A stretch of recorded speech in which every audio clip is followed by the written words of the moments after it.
जय श्री राधे गोविंद श्री हरिवंश। हमारी किशोरी जी हम सब पर अपनी कृपा बनाए रखें। आज हम इस वीडियो में बुधवार व्रत कथा सुनेंगे। सप्ताह में 7 दिन होते हैं और हर दिन अलग अलग देवी देवताओं की पूजा की जाती है।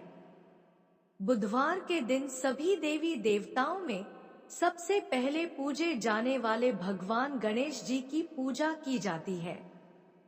इस दिन व्रत रखने से जीवन में सुख समृद्धि आती है। इस व्रत को रखने से भक्त के जीवन में कभी भी धन धान्य की कमी नहीं होती।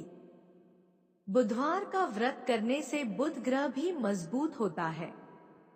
कोई भी व्रत करे तो उस व्रत की कथा जरूर सुननी चाहिए। तो कथा शुरू करते हैं। समतापुर नगर में मधुसूदन नामक एक व्यक्ति रहता था। वह बहुत धनवान था। मधुसूदन का विवाह बलरामपुर नगर की सुंदर लड़की संगीता से हुआ था। एक बार मधुसूदन अपनी पत्नी को लेने बुधवार के दिन बलरामपुर गया। मधुसूदन ने पत्नी के माता पिता से संगीता को विदा कराने के लिए कहा। माता पिता बोले, बेटा आज बुधवार है। बुधवार को किसी भी शुभ कार्य के लिए यात्रा नहीं करते, लेकिन मधुसूदन नहीं माना। उसने ऐसी शुभ की बातों को न मानने की बात कही। दोनों ने बैलगाड़ी से यात्रा प्रारंभ की। 2 कोस की यात्रा के बाद उसकी गाड़ी का एक पहिया टूट गया। वहां से दोनों ने पैदल ही यात्रा शुरू की। रास्ते में संगीता को प्यास लगी। मधुसूदन उसे एक पेड़ के नीचे बैठाकर जल लेने चला गया। थोड़ी देर बाद जब मधुसूदन कहीं से जल लेकर वापस आया तो वह बुरी तरह हैरान हो उठा, क्योंकि उसकी पत्नी के पास उसकी ही शक्ल सूरत का एक दूसरा व्यक्ति बैठा था। संगीता भी मधुसूदन को देखकर हैरान रह गई। वह दोनों में कोई अंतर नहीं कर पाई। मधुसूदन ने उस व्यक्ति से पूछा, तुम कौन हो और मेरी पत्नी के पास क्यों बैठे हो? मधुसूदन की बात सुनकर उस व्यक्ति ने कहा, अरे भाई, यह मेरी पत्नी संगीता है। मैं अपनी पत्नी को ससुराल से विदा करा कर लाया हूँ। लेकिन तुम कौन हो जो मुझसे ऐसा प्रश्न कर रहे हो? मधुसूदन ने कहा, तुम जरूर कोई चोर या ठग हो। यह मेरी पत्नी संगीता है।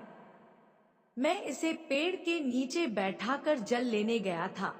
इस पर उस व्यक्ति ने कहा, अरे भाई, झूठ तो तुम बोल रहे हो। संगीता को प्यास लगने पर जल लेने तो मैं गया था। मैंने तो जल लाकर अपनी पत्नी को पिला भी दिया है। अब तुम चुपचाप यहाँ से चलते बनो, नहीं तो किसी सिपाही को बुलाकर तुम्हें पकड़वा दूंगा। दोनों एक दूसरे से लड़ने लगे। उन्हें लड़ते देख बहुत से लोग वहां एकत्र हो गए। नगर के कुछ सिपाही भी वहां आ गए। सिपाही उन दोनों को पकड़कर राजा के पास ले गए। सारी कहानी सुनकर राजा भी कोई निर्णय नहीं कर पाया। संगीता भी उन दोनों में से अपने वास्तविक पति को नहीं पहचान पा रही थी। राजा ने दोनों को कारागार में डाल देने के लिए कहा। राजा के फैसले पर असली मधुसूदन भयभीत हो उठा। तभी आकाशवाणी हुई, मधुसूदन, तूने संगीता के माता पिता की बात नहीं मानी और बुधवार के दिन अपनी ससुराल से प्रस्थान किया। यह सब भगवान बुधदेव के प्रकोप से हो रहा है। मधुसूदन ने भगवान बुधदेव से प्रार्थना की कि हे भगवान बुधदेव, मुझे क्षमा कर दीजिए। मुझसे बहुत बड़ी गलती हुई। भविष्य में अब कभी बुधवार के दिन यात्रा नहीं करूंगा और सदैव बुधवार को आपका व्रत किया करूंगा। मधुसूदन के प्रार्थना करने से भगवान बुधदेव ने उसे क्षमा कर दिया। तभी दूसरा व्यक्ति राजा के सामने से गायब हो गया। राजा और दूसरे लोग इस चमत्कार को देख हैरान हो गए। भगवान बुद्धदेव की इस अनुकंपा से राजा ने मधुसूदन और उसकी पत्नी को सम्मान पूर्वक विदा किया। कुछ दूर चलने पर रास्ते में उन्हें बैलगाड़ी मिल गई।